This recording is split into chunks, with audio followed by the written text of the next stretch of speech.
Menos en el seguro, o comenzando para pasar a si hay algo más ahí del presupuesto, ese seguro es un hecho que se quita, cuánto se estaba gastando, por ejemplo, se estaba haciendo una carga a lo mejor para el Estado o no se estaba utilizando, porque en su momento, dice Samuel Moreno, se aprobaron una póliza de 40 millones de pesos que podría beneficiar al ciudadano. ¿Qué hay con ese seguro? En ese sentido, la propuesta del Ejecutivo y que la plantea muy claro es la derogación de lo que viene siendo eh, la el seguro, ¿no?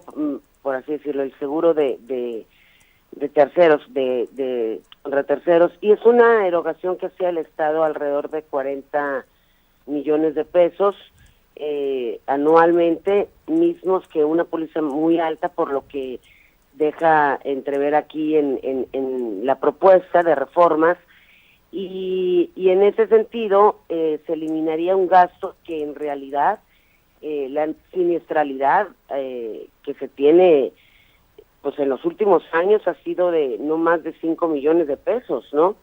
Y eso es lo que están proponiendo, aunado a otras reformas que se están haciendo para el pronto pago, los descuentos de hasta el 10, 15, 5% con esta propuesta que está haciendo el Ejecutivo. Nosotros lo que estamos viendo es de que efectivamente se ve una póliza muy onerosa. Sin embargo, pues la siniestralidad es de menos de 5 millones, es aproximadamente 5 millones de pesos en los últimos años. Creemos que es un gasto que, como bien lo dice en la propuesta, no está redituándole un beneficio a los ciudadanos, no se le está reflejando un beneficio directo al ciudadano, y sí, al contrario, se está generando un gasto que se está pues de alguna forma nos está afectando, pudiéndose esto gastar en otras acciones de beneficio directo a los ciudadanos. Eso es lo que marca aquí las propuestas del Ejecutivo en cuanto a ese tema en específico, ¿no, Luis Alberto? Era un presupuesto de 40 millones y la sinistralidad, como dices, los siniestros, 5 millones de pesos se gastaba en estar apoyando a los ciudadanos, pues, por ese seguro. O sea, desde el 2013 que se aprueba esta póliza o este derecho, pues es lo que se está viendo, ¿no? Cada año se están contratando importes por 39,400,000 o casi 40,000. Este año fue de 39,900 millones de pesos la póliza, y si tú te das cuenta, la siniestralidad desde el año que se aprobó ha sido de 5 millones de pesos. Lo caro es la póliza que le cuesta al Estado, pues, vaya.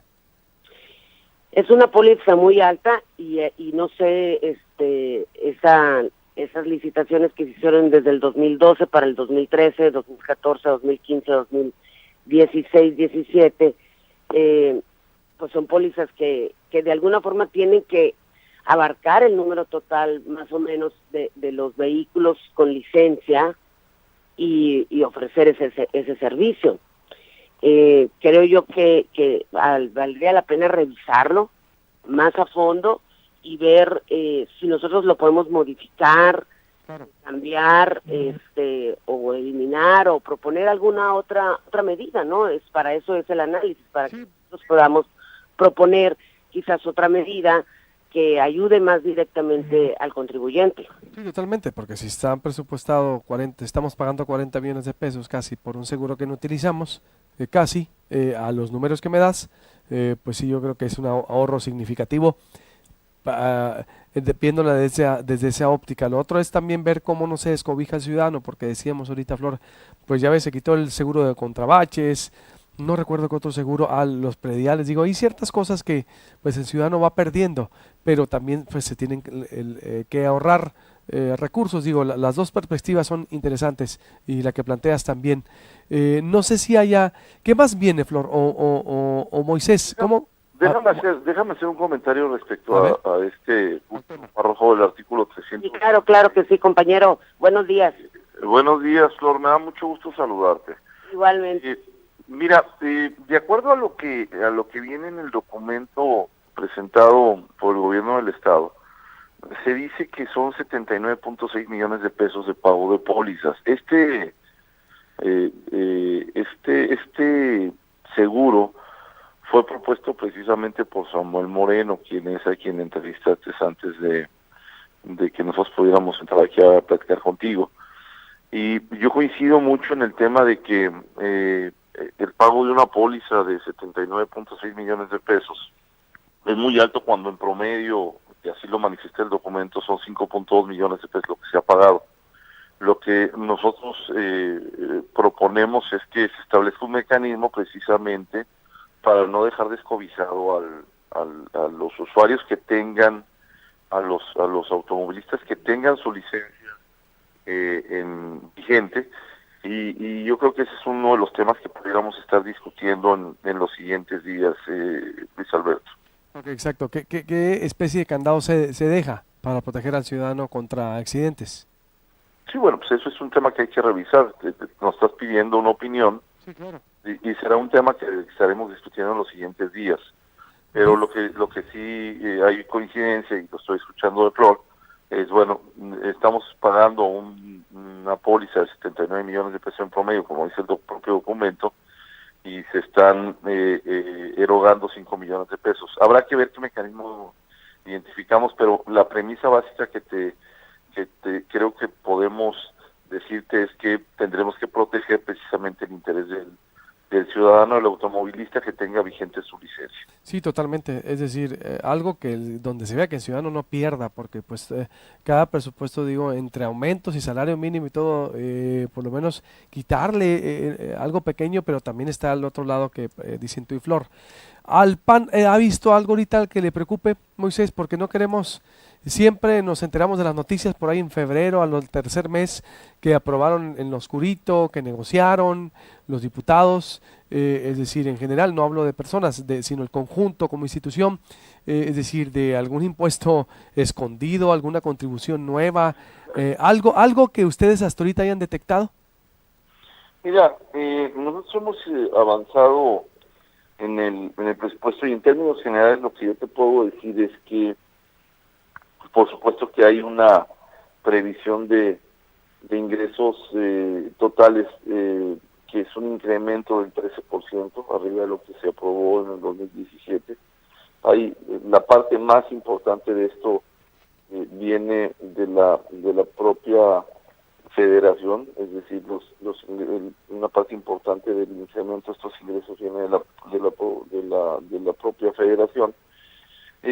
Hay una serie de ingresos que se refieren más al ámbito local, que tienen que ver mucho con tres tipos de componentes. Uno, el de mejorar la eficiencia recaudatoria, lo mencionó ahorita de manera general Flor, con la intención de mejorar los mecanismos de recaudación con la modernidad de las aplicaciones o de las transferencias electrónicas, o el establecer cuotas, en el caso, por ejemplo, del transporte público, o el establecer algunas consideraciones en el sector agropecuario.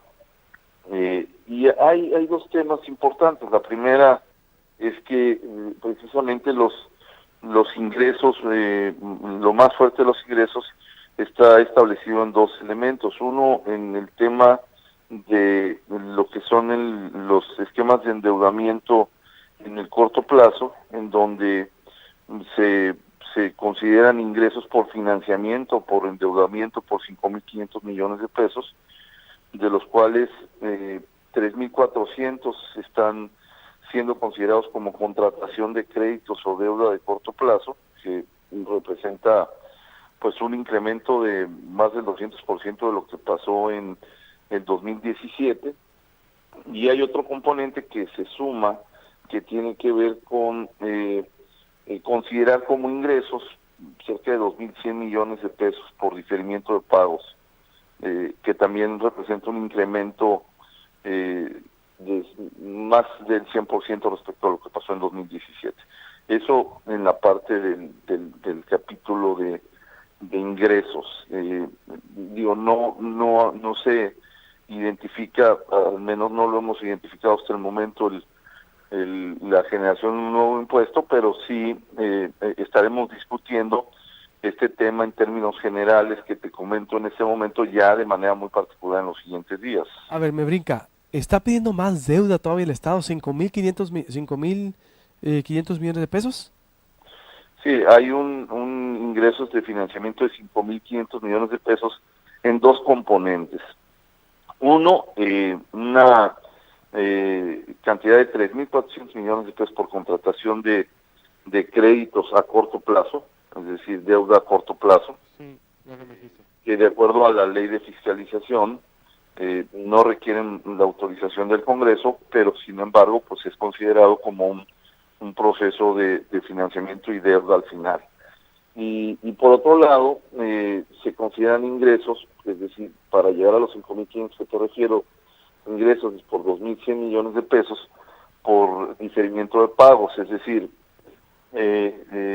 yo te digo, Congreso, que el año que entra voy a diferir pagos por 2.100 millones de pesos y los voy a pagar, pues tal vez en el 2018 una parte, o 2019 o 2020, siempre y cuando antes que termine la administración.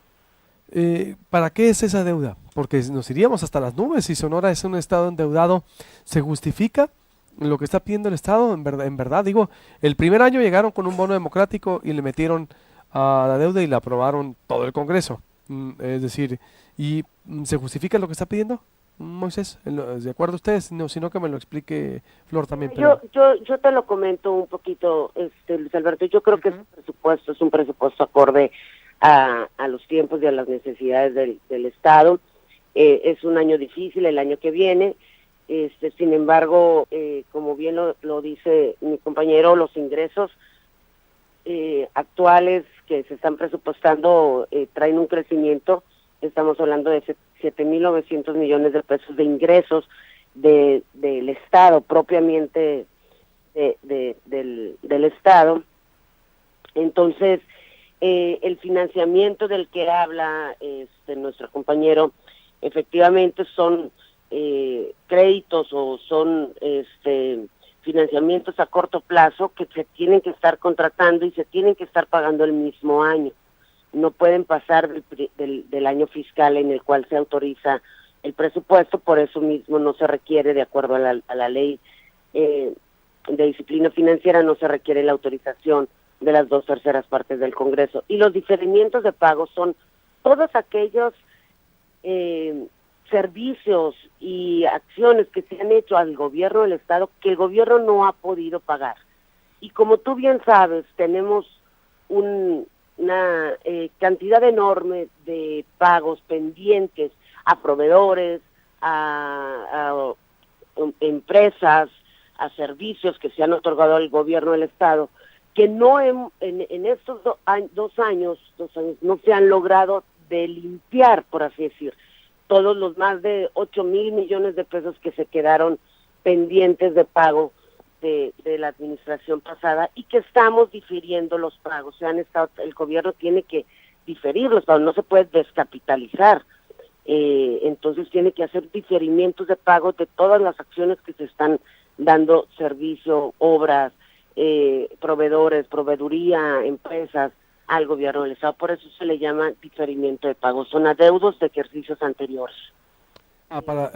Es decir, ¿los 5.500 sería para eso todo, con Flor? ¿O cuánto? No. Traes una parte que es financiamientos a corto plazo, y traes otra parte que como bien lo decía mi compañero, de 2.100, que son adeudos de ejercicios anteriores, que son los diferimientos de pago. 2.100 para adeudo de ejercicios anteriores. De adeudos de ejercicios anteriores, y se denominan diferimientos de pago. Y todo eso, según la ley, tienen que entrar en el capítulo 9.000, que es el capítulo de deuda.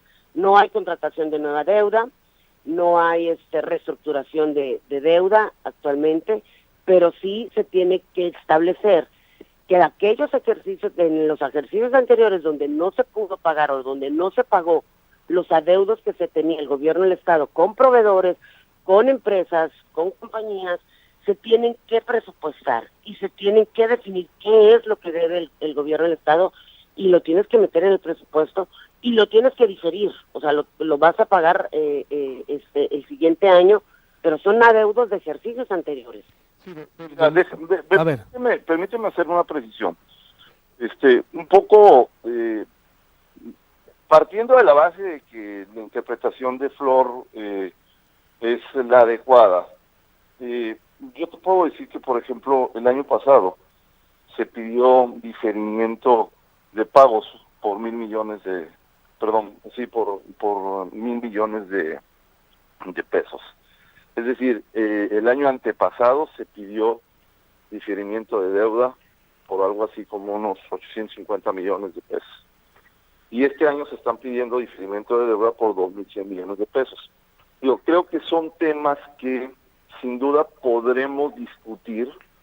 Este es un análisis general que nos pides compartamos contigo y con tu auditorio, pero son elementos que tenemos que ir revisando.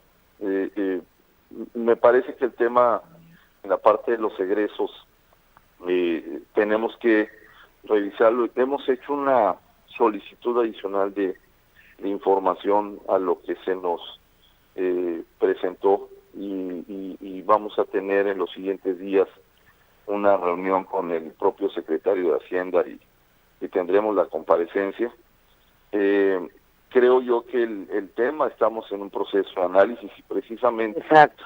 Atendiendo tu expresión utilizada al principio de que no quieren ver en febrero si hubo algún otro tema, es que estamos discutiendo este tema pues enfrente de en este caso de tus espectadores, tus radioescuchas.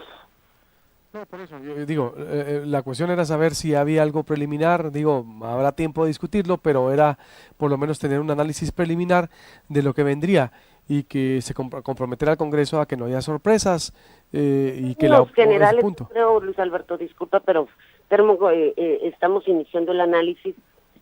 Yo creo que son temas que van a dar para la análisis y la discusión. Pero también tenemos que analizar cómo viene todo el gasto, los 64,000 millones de pesos en qué se va, y creo yo que traemos un aumento, por ejemplo, en los temas de educación, salud, seguridad pública, traemos un porcentaje interesante de aumento, inversión, el desarrollo municipal, también traemos un aumento en esas erogaciones. Entonces creo que todavía el presupuesto nos da para más análisis. Y traemos una variación de más de 7,500 millones de pesos adicionales, de los cuales tenemos que ver cuánto se fue a inversión pública, cuánto se está yendo al gasto de desarrollo, o al gasto social, por así decir, que es muy importante. Y yo creo que este tema nos va a dar para análisis. Creo que es un presupuesto, como se ve, acorde a los tiempos, es un presupuesto austero, es un presupuesto donde viene abajo la nómina, el gasto corriente, que eso es importante, y sobre todo de acuerdo a lo que marca tanto la UCEF como la política económica actual. El modelo de UCEF que te exige que no puedes tener un crecimiento del 3% en servicios personales, no puedes tener un crecimiento mayor al 6% en materiales y suministros. Las consideraciones de política económica en donde el crecimiento nominal de la recaudación es mayor del casi del 6.5%. Entonces la inversión física va más arriba del 5% de acuerdo a los criterios de política económica. Entonces creo que hay mucho todavía de dónde buscarle y que analizarle todavía al presupuesto. Y espero que estemos en contacto en estos días. Traemos beneficios para los contribuyentes también, por lo que pudimos apreciar en la exposición de motivos que nos envía el Ejecutivo. Y en cuanto a los pagos, por ejemplo, de los contribuyentes podrán hacerlo en cheques, cheques certificados, tarjetas de débito que antes no se podía y que eso de alguna forma te facilita mucho el pago de tus impuestos. O sea, el enfoque que se tiene es cómo puedo hacer que el ciudadano, yo gobierno, me acerque al ciudadano y no el ciudadano se acerque al Estado, se acerque al gobierno. Yo cómo puedo llegarle hasta sus casas, cómo puedo llegarle con la inversión a las comunidades más vulnerables y aparte a mis contribuyentes, cómo les puedo hacer más fácil que paguen este servicio o esta tributo que se tiene que hacer. Entonces creo que nos da para mucho análisis, para mucha discusión y vamos iniciando ese tema. Muy bien, Flor, Moisés, por último, se comprometen a hacer una oposición de que no deje ir gastos fuertes porque, o por lo menos ponerle candados al Estado, porque se queja la oposición. Ya hasta septiembre salieron los panistas a decir que habían gastos en personal, en medios de comunicación, es decir, que todo eso pues se debate, se supone desde diciembre. Se comprometen a hacer una oposición de debate, de análisis, de contrapeso responsable. Mira, me parece que para atender un poco tu inquietud, sí hemos ido avanzando. Hay dos elementos importantes que seguramente discutiremos. Te adelanto uno de ellos, por ejemplo, en todo lo que son los criterios de política de gasto, criterios ingreso-gasto de 2016. Aparecía, por ejemplo, en la página 40, en la política de gasto público, reducir el gasto corriente, mantener disciplina fiscal. En 2017, los mismos criterios generales de ingreso y gasto, aparecía en la página 38, reducir gasto corriente, mantener disciplina fiscal. Y ahora en los criterios generales de ingreso y gasto, en la página 40, aparece mantener el control del gasto corriente. Es decir, ya no hablamos de reducir el gasto corriente, ya están hablando de mantener el gasto corriente.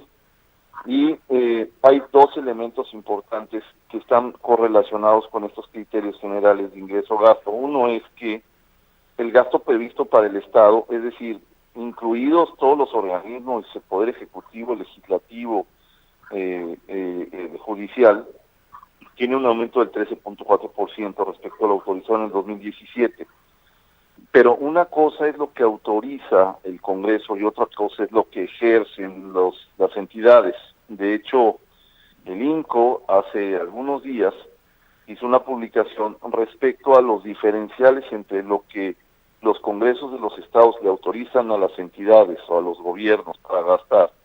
Y lo En comunicación, disculpa Moisés, pero 83 millones de pesos se le aprobaron para el 2017 y 2016 y se gastó el Estado 243, es decir, y todo es el IMCO, es decir...